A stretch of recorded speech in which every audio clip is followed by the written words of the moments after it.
એ રહેલું હા ગોંડિયા હું કાળી ઝોપડી સુધી જાઉં હા બરાબર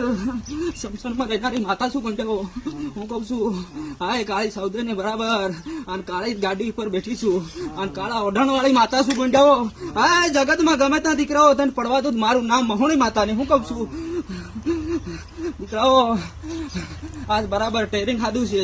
હું કઉ છું અને કદાચ દીકરાઓ મારું મંદિર હોનું મેલ્યું છે બે ઘડી હું કઉ છું અને બરાબર